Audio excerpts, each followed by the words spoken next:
Hello everyone, मैं हूं बबलू पांडे और एक बार आपका फिर स्वागत है लक्ष्य क्लासेस के यूट्यूब चैनल में। और आज का हमारा टॉपिक होगा संख्या पद्धति। यह टॉपिक सभी वनडे एग्जाम के लिए बहुत ही इंपॉर्टेंट होते हैं। जो जो बच्चे वनडे एग्जाम की तैयारी कर रहे हैं उनके लिए बहुत ही ज़रूरी है इस टॉपिक को समझना। और इससे संबंधित चीज़ें मैं बता रहा हूँ, इससे संबंधित कुछ थ्योरम है जो मैं बता रहा हूँ। तो चलिए देखते हैं हम लोग इससे रिलेटेड थ्योरम। हाँ, तो पहला देखते हैं हम प्राकृतिक संख्याएं, नेचुरल नंबर, ये क्या होती हैं। प्राकृतिक संख्याएं क्या है? वे संख्याएं जिनमें वस्तुओं की को गिना जाता है। जिसमें आप वस्तुओं को गिनते हैं, किसी भी वस्तु को आप गिनते हैं तो कैसे काउंट करते हैं? 1 2 3 4 5 6 ऐसे काउंट किया जाता है। तो वे संख्याएं जिनमें वस्तुओं को काउंट किया जाता है, गिना जाता है, वो प्राकृतिक संख्याएं कहलाती हैं। ठीक है, इसे अंग्रेजी में नेचुरल नंबर कहते हैं और इससे हम लोग एन द्वारा प्रदर्शित करते हैं। जैसे मान लीजिए क्या हो जाएंगे, एग्जाम्पल हो जाएगा एन हो गया ना, तो इसमें प्राकृतिक संख्याएं क्या क्या हो जाएंगी? 1 2 3 4 डॉट डॉट डॉट। ये अनंत तक हो सकता है, अनंत को ऐसे लिखते हैं, अनंत तक हो जाएगा। इसको दूसरे भाषा में कह सकते हैं, दूसरे शब्दों में भी कह सकते हैं कि एक से प्रारंभ होकर अनंत तक की प्राप्त होने वाली संख्याएं प्राकृतिक संख्याएं कहलाती हैं। पूर्ण संख्याएं प्राकृतिक संख्याएं कहलाती हैं। तो प्राकृतिक संख्याओं को समझ गए आप लोग। वे संख्याएं जिनमें वस्तुओं को गिना जाता है। आप किसी भी वस्तु को गिनते हैं तो काउंटिंग में गिनते हैं, 1 2 3 4 ऐसे गिनते हैं, तो इसे कहते हैं हम लोग प्राकृतिक संख्या कहते हैं। और इसे मैंने समुच्चय में प्रदर्शित किया है। समुच्चय आप जानते होंगे, इसका सिंबल अर्थ जानते होंगे आप, मतलब कोष्ठक में लिखा जाता है। तो प्राकृतिक संख्याओं को कैपिटल एन द्वारा प्रदर्शित किया जाता है, इसलिए हो जाएगा 1 2 3 4, मैंने इसे लिख दिया। दूसरा होता है पूर्ण संख्याएं। पूर्ण संख्या क्या है? तो प्राकृतिक संख्याओं के समुच्चय में शून्य को सम्मिलित किया जाता है तो पूर्ण संख्या प्राप्त होती हैं। प्राकृतिक संख्याएं हैं, अगर उसमें प्राकृतिक संख्याओं का समुच्चय, समुच्चय का मतलब क्या होता है? समुच्चय का मतलब है गुण विशेष के आधार पर संख्याओं को या वस्तुओं को एक समूह में रखना। संख्याओं को या वस्तुओं को एक समूह में रखना जिनमें समान गुण हो, उसे हम लोग समुच्चय कहते हैं। ठीक है, तो ये पूर्ण संख्याएं क्या है? तो जब प्राकृतिक संख्याओं के समुच्चय में शून्य को भी सम्मिलित कर लिया जाता है और उसके बाद जो समुच्चय प्राप्त होता है उसे हम लोग कहते हैं पूर्ण संख्या कहते हैं। ठीक है, इसे होल नंबर से प्रदर्शित किया जाता है। इसे हम लिख सकते हैं 0 1 2 3 4 5 डॉट डॉट डॉट अनंत। जो भी लोग पढ़ रहे हैं वो साथ में कॉपी और पेन रखें और लिखते चले, साथ साथ में लिखते चलें। यह टॉपिक आपके वनडे एग्जाम के लिए बहुत ही इंपॉर्टेंट होने वाला है और स्पेशली जो बच्चे सीटेट और टेट की तैयारी कर रहे हैं वो तो हर जरूर से जरूर देख लें इस टॉपिक को। तो पूर्ण संख्याएं क्या हो जाएंगी? जब प्राकृतिक संख्याओं के समुच्चय में शून्य को सम्मिलित कर लिया जाएगा तो जो समुच्चय प्राप्त होगा वह होल नंबर यानी पूर्ण संख्याएं कहलाती हैं। ठीक है, फिर हमारा है पूर्णांक। अक्सर बच्चे यहाँ गलती करते हैं, पूर्ण संख्या और पूर्णांक दोनों में देखिए अंतर क्या है। पूर्ण संख्या हमेशा धनात्मक, क्योंकि नेचुरल नंबर जो प्राकृतिक संख्या है उसमें केवल शून्य को सम्मिलित किया गया है। जबकि पूर्णांक क्या है? तो जो पूर्ण संख्याएं होती हैं इससे ही ऋणात्मक और धनात्मक चिन्हों के साथ यदि प्रदर्शित कर दिया जाए तो जो समुच्चय प्राप्त होगा, जो पूर्णांक होता है, पूर्ण संख्याओं को यदि धनात्मक और ऋणात्मक चिन्हों के साथ व्यक्त कर दिया जाए तो जो समुच्चय प्राप्त होगा वह पूर्णांक कहलाता है। इसे जेड या आई द्वारा प्रदर्शित कर लिया जाता है। जैसे यहाँ मैं लिख दूं, एग्जाम्पल देख लीजिए, जेड लिख सकते हैं, आई लिख दिए या जेड लिख सकते हैं समुच्चय में डॉट डॉट। जैसे मान लीजिए -5 -4 -3 -2 -1 0 1 2 3 4 5 dot dot dot. Dot dot कहने का मतलब है कि 5 के बाद भी अनंत तक आप जा सकते हैं। 5 6 7 8 डॉट डॉट अनंत तक, पॉजिटिव अनंत तक। या मैंने यहाँ से लिखा है, ध्यान देंगे, -5 के पहले भी डॉट डॉट लिखा है मैंने। इसका मतलब क्या? -5 है तो -6 -7 -8 डॉट डॉट माइनस अनंत तक। ध्यान दीजिए, जीरो का निगेटिव और पॉजिटिव चीज से कोई मतलब नहीं, लेकिन जीरो भी पूर्ण संख्या में था, इसलिए मैंने कहा है कि धनात्मक और ऋणात्मक चिन्हों के साथ पूर्णांक को व्यक्त करने पर, पूर्ण संख्या को व्यक्त करने पर पूर्णांक प्राप्त होता है। तो देखिए सभी चिन्हों को मैंने निगेटिव से प्रदर्शित कर दिया, सभी नंबर को, और पॉजिटिव से प्रदर्शित कर दिया और शून्य को भी लिख दिए हैं, तो यह हो जाएगी मेरी पूर्णांक। इसे हम लोग क्या कहेंगे, पूर्णांक कहेंगे। तो उम्मीद है प्राकृतिक संख्या, पूर्ण संख्या और पूर्णांक ये तीनों आप समझ चुके होंगे। अब इसके बाद नेक्स्ट टॉपिक देखते हैं, इसे मैं मिटा रहा हूँ। अब है सम संख्या। सम संख्या किसे कहेंगे, वे संख्याएं जो 2 से पूर्णतः विभाजित होती हैं उसे सम संख्या कहते हैं। अगर संख्या 2 से पूर्णतः विभाजित हो जाए और शेषफल कुछ नहीं बचता है तो वो संख्याएं सम संख्या कहलाएंगी। जैसे एग्जाम्पल देख ले हम लोग, यहाँ पर क्या हो जाएगा, 2 हो गया, 4, 6, 8, 10, 12 डॉट डॉट, वो सारी संख्याएं जो 2 से पूर्ण रूप से कट जाती हैं उसे हम लोग कहते हैं सम संख्या कहते हैं। ठीक है, अब आते हैं विषम संख्या पर। विषम संख्या क्या है, तो वे संख्याएं जो 2 से पूर्णतः विभाजित नहीं होती, अगर 2 से हम उसे विभाजित करते हैं तो कुछ ना कुछ शेषफल बच जाएगा, उसे हम कहते हैं विषम संख्याएं कहते हैं। जैसे लिखा जाए, इसका मैं समुच्चय लिखता हूँ। मान लीजिए 3 हो गया, 3 में अगर 2 से आप डिवाइड करते हैं शेषफल 1 बच जाएगा। 3 है, 5 है, 7 है, 9 है, ये सारी संख्या 3, 5, 7, 9, 11, 13 डॉट डॉट, कोई भी संख्या है अगर आप इसे 2 से विभाजित करते हैं तो शेषफल कुछ ना कुछ बचेगा। इसे 3 से डिवाइड करें, इसे 2 से डिवाइड करेंगे, 1 बचेगा, इसमें भी बचेगा, तो कुछ ना कुछ शेषफल बच जाएगा। इसे क्या कहते हैं हम लोग, विषम संख्याएं कह देंगे। ठीक है, फिर देखते हैं अभाज्य संख्या किसे कहते हैं, प्राइम नंबर। तो वे संख्याएं जो केवल एक और स्वयं से विभाजित होती है उसे अभाज्य संख्या कहते हैं। यहाँ पर स्टूडेंट बहुत कंफ्यूज होते हैं अभाज्य संख्या को लेकर के और विषम संख्या को लेकर के। तो ये समझिए आप लोग कि विषम के लिए मैंने बताया है कि जो संख्याएं 2 से विभाजित नहीं होंगी वे संख्याएं विषम संख्याएं कहलाती हैं। लेकिन अभाज्य संख्या का मतलब होता है वे संख्याएं जो केवल एक और स्वयं से विभाजित होंगी, इसके अलावा की संख्या विभाजित नहीं होंगी, उसे हम लोग कहते हैं अभाज्य संख्याएं। इसे लिखा जाए, एग्जाम्पल हो जाएगा मेरा, इसे मैं समुच्चय, देखिए समुच्चय को किसी भी शब्द से लिख सकते हैं आप, किसी भी वर्ड से। यहाँ इंडिकेट करने का तरीका होता है, कोई भी अंग्रेजी का बड़ा लेटर लिख दीजिए और मझले कोष्ठक में संख्याओं को लिखते जाइए। समुच्चय लिखने का यह तरीका होता है। तो अभाज्य संख्याएं कौन कौन सी होंगी, सबसे बड़ी सबसे छोटी अभाज्य संख्या कौन सी है, तो 2 है, 2 है। ठीक है, ये हो जाएगा हमारा अभाज्य संख्या। तो विषम में 1 भी आ जाएगा। ठीक है, विषम संख्या में 1 भी आ जाएगा, लेकिन अभाज्य 2 से शुरू होगा। 2 हो गया, 3, 5, 7, देखिए 9 नहीं होगा। 9 क्यों नहीं होगा अभाज्य संख्या, 9 इसलिए नहीं होगा, ये नहीं होगा, इसलिए नहीं होगा क्योंकि 3 से यह पूर्ण रूप से कट जाएगा, इसलिए 9 नहीं कहलाएगा।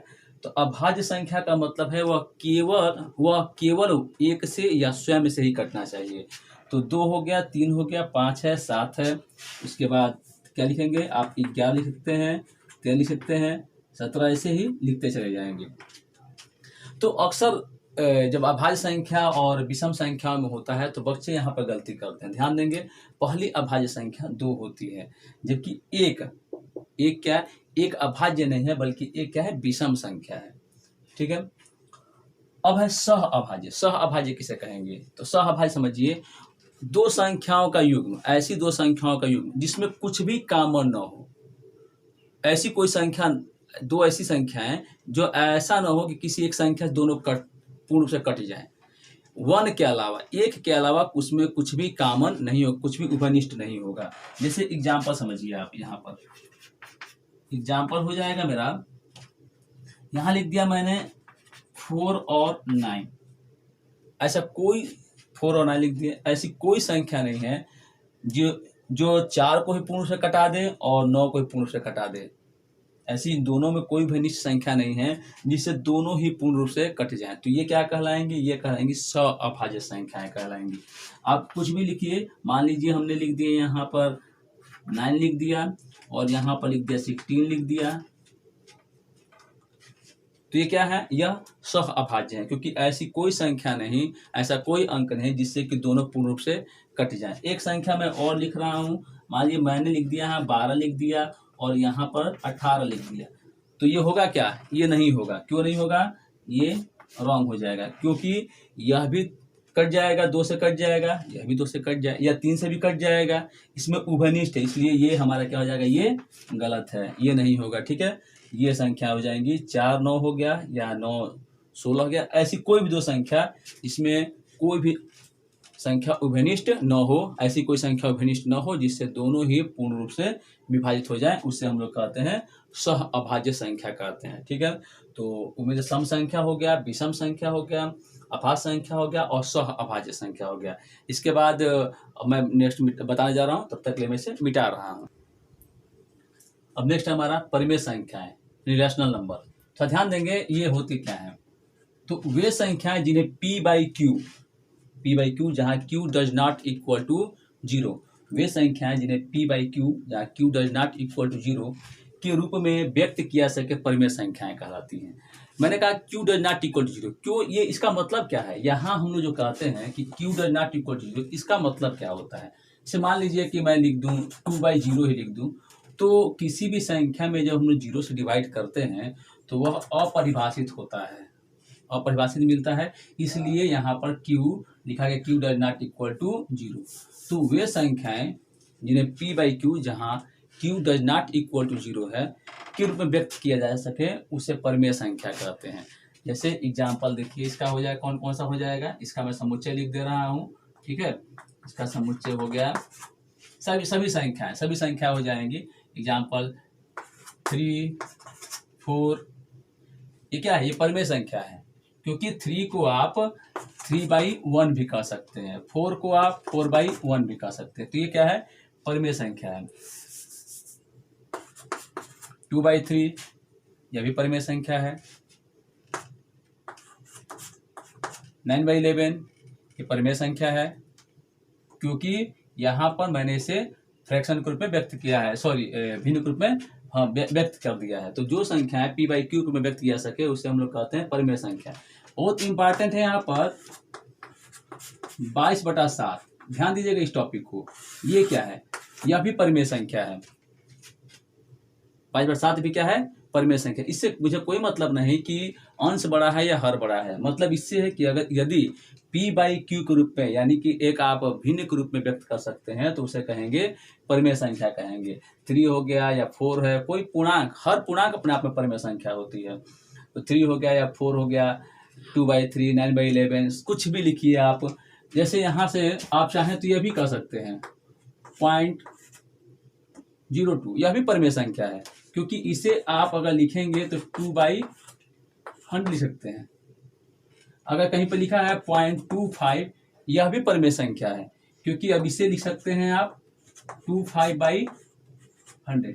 तो यह सभी परिमेय संख्या है, चाहे वो दशमलव के बाद लिखा गया हो, या ऐसे फ्रैक्शन के रूप में लिखा गया हो, या पूर्ण संख्या हो, यह परिमेय संख्या है। आप इसे परिमेय संख्या के रूप में लिख सकते हैं। तो वे संख्या जिन्हें P बाई क्यू के रूप में व्यक्त किया सके उसे परिमेय संख्या कहते हैं। तो देखिए 0.02 लिखा गया, इसे हम परिमेय संख्या के रूप में व्यक्त कर सकते हैं, परिमेय संख्या है। लेकिन अपरिमेय संख्या, वे संख्याएं जिन्हें P बाई क्यू के रूप में आप व्यक्त नहीं कर सकते, उसे कहते हैं अपरिमेय संख्याएं। अपरिमेय संख्याएं क्या है, जिन्हें आप P बाई क्यू के रूप में व्यक्त नहीं कर सके, उसे क्या कहते हैं, अपरिमेय संख्याएं कहते हैं। जैसे इसका एग्जाम्पल देख लिया जाए हम लोग, इसका समुच्चय मैं लिख दे रहा हूँ, अंडर रूट में 2। अगर इसका आप वर्गमूल निकालेंगे तो 1.414 ... समथिंग आएगा। वह कभी भी P बाई क्यू के रूप में, एक फ्रैक्शन के रूप में नहीं आएगा। ठीक है, अंडर रूट में 2 हो गया, अंडर रूट में 5 है, इसे कहेंगे हम लोग अपरिमेय संख्या कहेंगे। या मान लीजिए मैंने यहाँ पर लिखा था 0.25, तो 0.25 ... मैंने लिख दिया। इसका मतलब क्या है, इसका मतलब है कि अनंत तक संख्या है। अब मुझे नहीं पता कि ये कितनी संख्याएं हैं, कहाँ तक जाएंगी, अनंत तक जाएंगी, तो इसे भी हम P बाई क्यू के रूप में व्यक्त नहीं कर सकते, इसलिए यह भी अपरिमेय संख्या कहलाएगी। यदि यही 0.25 था तो मैंने इसे परिमेय कहा था, जबकि यहाँ पर 0.25 ... करके बना दिया है, इसलिए क्या हो जाएगा, ये अपरिमेय संख्या हो जाएंगी। यहाँ पर देखेंगे लिखा है पाई क्या है, अपरिमेय संख्या है। ध्यान दीजिएगा, बहुत से बच्चे ये डिस्कस करते हैं कि पाई का मान 22/7 होता है, तो फिर यहाँ पर ये परिमेय हो गया, अपरिमेय हो गया, यहाँ पर ये परिमेय कैसे हो गया। तो बता दें आपको कि पाई क्या है। पाई पहले समझिए, पाई क्या है। किसी भी वृत्त के परिधि में, कोई जो वृत्त है उसके सर्कमफ्रेंस में, उसके परिधि में यदि उसके व्यास से भाग देते हैं तो 3.14 डॉट डॉट डॉट समथिंग आता है। ठीक है, वो हमेशा एक नई संख्या मिलेगी। आप जब भाग देंगे तो 3.14, और जब भी भाग देंगे हमेशा एक नई संख्या मिलती रहेगी, हमेशा एक नया अंक मिलता रहेगा दशमलव के बाद। तो ये पाई का मान होता है। किसी भी वृत्त के परिधि में अगर हम उसके व्यास से भाग देते हैं तो 3.14 डॉट डॉट भाग देते जाइए, आप हमेशा कोई नई संख्या मिलती जाएगी। तो इसे कहते हैं हम लोग, इसे हम लोग कहते हैं अपरिमेय संख्या। लेकिन भारतीय गणित में एम रामानुजम जी का विशेष स्थान है। उन्होंने बताया कि यदि 22 में 7 से डिवाइड करेंगे तो लगभग वही मान आएगा जो किसी वृत्त के परिधि में उसके व्यास से भाग देने पर आता है। ये एक अपने आप में एक ऐसी संख्या है कि यदि हम इसे डिवाइड करें तो लगभग वही मान आएगा जो कि किसी वृत्त के परिधि में उसके व्यास से भाग देने पर होता है। लेकिन अंतर क्या है कि दशमलव के बाद अगर इसे मैं भाग देता हूं तो दशमलव के बाद कुछ अंकों के बाद फिर वो संख्याएं आवर्ती हो जाएंगी, रिपीट होने लगती हैं। आवर्ती फलन के बारे में मैं इसमें डिस्कस करूंगा, इसके बाद मैं आवर्ती फलन के बारे में बताऊंगा आवर्ती क्या होता है। मतलब वो संख्याएं रिपीट होने लगेंगी। अगर भाग देंगे तो वो संख्याएं फिर बार बार आपस में रिपीट होना शुरू करेंगी। इसलिए इसे हम व्यक्त कर देंगे, भिन्न के रूप में व्यक्त कर सकते हैं, लेकिन इसमें वो संख्याएं रिपीट नहीं होती हैं। तो ध्यान दें, यह एक इम्पॉर्टेंट थ्योरम है, स्पेशली जो वन डे एग्जाम की तैयारी कर रहे हैं कि पाई क्या है। तो पाई अपरिमेय है, जबकि 22/7 क्या है, परिमेय है। तो इसे ध्यान देंगे आप। ठीक है, यहाँ अगर 0.25 लिखा है केवल तो परिमेय है, लेकिन 0.25 डॉट डॉट डॉट कर दिया उसके आगे तो ये क्या हो जाएगा, ये अपरिमेय हो जाएगा, क्योंकि इसके बाद इसने संख्याएं लिख दी। ठीक है, अब है वास्तविक संख्याएं। नेक्स्ट हमारा वास्तविक संख्या, रियल नंबर। तो देखिए, परिमेय और अपरिमेय संख्याओं का समुच्चय को, यानी कि अगर आप आयोटा के बारे में नहीं जानते हैं, काल्पनिक संख्याओं के बारे में नहीं जानते हैं, तो उसे छोड़कर जितनी भी संख्याएं हैं वो सभी की सभी संख्याएं वास्तविक संख्याएं हैं। जैसे यहाँ पर मैंने लिखा है परिमेय और अपरिमेय संख्याओं का, इसे आर से प्रदर्शित करते हैं तो आर हो गया। तो क्या हो जाएगा इसमें, -3, -2, -1, 0, 1, 2, 3 डॉट डॉट, ये सभी क्या है, सभी वास्तविक संख्या हैं। 1/2, 3/2, 0.25, 0.25 डॉट डॉट डॉट, 22/7 पाई, जितनी संख्याएं जो भी आप जानते हैं वो सभी की सभी क्या हैं, वास्तविक संख्याएं हैं। तो जो आप जनरली कैलकुलेशन में यूज करते हैं, जितनी संख्या यूज करते हैं वो सभी की सभी वास्तविक संख्याएं हैं। ठीक है, और काल्पनिक संख्याएं क्या है, तो उम्मीद है ये समझ गए होंगे आप काल्पनिक संख्याएं क्या है। काल्पनिक संख्याओं के बारे में जानने के लिए इसे तो आयोटा से परिचित करते हैं हम लोग, और अगर आप इसके बारे में डीपली जानना चाहते हैं कि काल्पनिक संख्याएं क्या हैं तो इसी चैनल पर मेरा एक कॉम्प्लेक्स नंबर करके टॉपिक है। आप अगर जानना चाहते हैं कि काल्पनिक संख्याएं क्या है तो मैंने एक कॉम्प्लेक्स नंबर करके एक टॉपिक बनाया है, उसे आप पढ़ें, क्योंकि यह अपने आप में एक चैप्टर है, अपने आप में यह भी एक कॉम्प्लेक्स नंबर यानी कि काल्पनिक संख्याएं, इमेजिनरी जो नंबर होते हैं, इन पर रिलेटेड मैंने थ्योरम बताए हैं, क्वेश्चन बताए हैं, उस पर मैंने 2 या 3 शायद पार्ट बनाए हैं, तो आप उसे समझ लेंगे। तो वे संख्या जिन्हें आयोटा से, ये आई है मीन्स आयोटा से प्रदर्शित किया जाता है, उसे हम लोग काल्पनिक संख्याएं कहते हैं। तो यहाँ पर जो मैं पढ़ा रहा हूँ, यहाँ पर जनरली मैं वास्तविक संख्याओं के बारे में पढ़ाएंगे, क्योंकि एसएससी में या अदर वन डे एग्जाम में फिलहाल आयोटा के बारे में केवल एयरफोर्स या अदर एयरफोर्स नेवी में ही आता है। आप लोग के लिए रियल नंबर तक ही आते हैं, तो यहाँ तक आप संख्याओं के बारे में समझ चुके होंगे। तो उम्मीद है इसे भी आप नोट कर लीजिए आप लोग, साथ में कॉपी और पेन रखते रहिए, क्योंकि एक या 2 वीडियो में ही थ्योरम चलेगा, उसके बाद सारे क्वेश्चन होंगे इसमें। ठीक है, चलिए अब मैं इसके बाद कुछ क्वेश्चन करा रहा हूँ आप लोगों को, मैं इसे मिटाता हूँ। और फिर है जातीय मान और स्थानीय मान। जातीय मान समझिए, जातीय मान क्या होता है, किसी भी संख्या में किसी अंक का वास्तविक मान, किसी संख्या में कोई भी अंक है चाहे वो किसी भी जगह पर हो, उसका अपने आप में स्वतंत्र मान ही उसका जातीय मान कहलाता है। बड़ी सी संख्या दी गई है, उसमें कोई भी एक अंक है, लेकिन अपने आप में उसका क्या वजूद है, क्या उसका अर्थ है, कितना मतलब होता है, वही उसका क्या कहलाएगा, जातीय मान कहलाएगा। जबकि स्थानीय मान यानी प्लेस वैल्यू क्या होता है, तो किसी भी संख्या में किसी अंक का स्थान विशेष के कारण जो मान होता है उसे हम उसका स्थानीय मान कहते हैं। थोड़ा सा इसको एग्जाम्पल समझते हैं। देखिए, जैसे मैंने एग्जाम्पल लिखा है यहाँ पर लिख दिया 312, 312 लिख दिए। अब यहाँ पर देखिए 3 का जातीय मान, ठीक है, 3 का जातीय मान क्या होगा, तो इसका वास्तविक मान क्या है, 3 का 3 होता है, तो 3 का जातीय मान ये हो जाएगा। और 3 का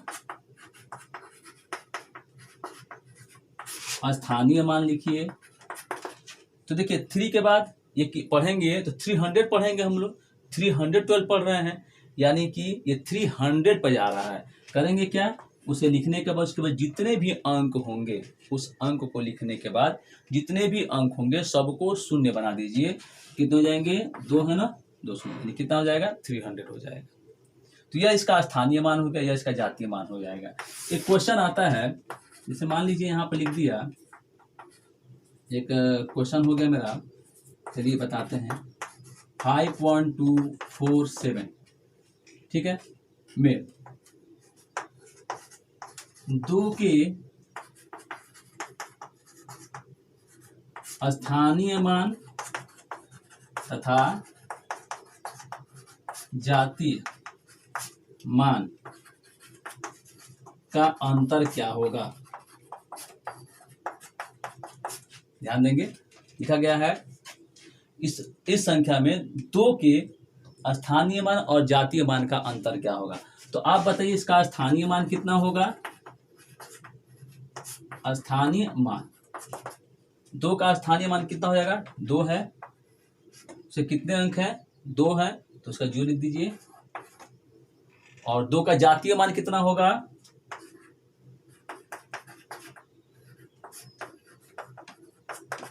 वही हो जाएगा। चलिए, दोनों क्या कर रहा है, दोनों में अंतर क्या होगा, अंतर कर दीजिए। अंतर हो गया मेरा, ये हो गया मेरा 8, 9, ये आंसर हो जाएगा। तो अक्सर खासकर सीटेट वालों को और टेट वालों में मैंने देखा है कि जातीय मान और स्थानीय मान से क्वेश्चन आते हैं, और यहाँ पर मैंने अंतर बताया। वहाँ पर एग्जाम में हो सकता है कि पूछ दे कि इसका जातीय मान और स्थानीय मान का योगफल क्या हो सकता है, गुणनफल क्या हो सकता है, यह पूछ सकता है। जैसे एक और क्वेश्चन देख लिया जाए, 13579। अब बताइए यहाँ पर 3 का स्थानीय मान क्या होगा, 3 का स्थानीय मान क्या हो जाएगा। 3 के बाद देखिए कितने अंक हैं, 1 2 3, लगा दिए 0, 1 2 और 3। और जातीय मान क्या होगा, जातीय मान हो जाएगा इसका 3। जो उसका स्वतंत्र मान होता है वो इसका जातीय मान कहलाएगा, और स्थान विशेष के कारण जो उसका मान होता है इसका स्थानीय मान कहलाएगा। और इसमें अक्सर आता है, कभी कहीं योगफल दे देता है, कभी गुणनफल दे देता है, तो उसके अनुसार आप क्वेश्चन के अनुसार इसे देख लेंगे। तो उम्मीद है आज आप लोगों को सारा मैंने संख्याओं के बारे में, किन संख्याओं के बारे में क्या कहते हैं, उन्हें कैसे पहचानेंगे, वो मैंने बता दिया, और उम्मीद है कि आपको समझ में भी आ गया होगा। इसका सेकेंड पार्ट मैं जल्दी उपलब्ध करा दूंगा। और आप लोगों को अगर ये वीडियो अच्छी लगी हो तो इसको लाइक कीजिएगा, सब्सक्राइब कीजिएगा, और अन्य फ्रेंड्स से भी शेयर कीजिए इसका, ताकि दूसरा पार्ट मैं जल्द से जल्द ला सकूं। तब तक के लिए बेस्ट ऑफ लक, जय हिंद।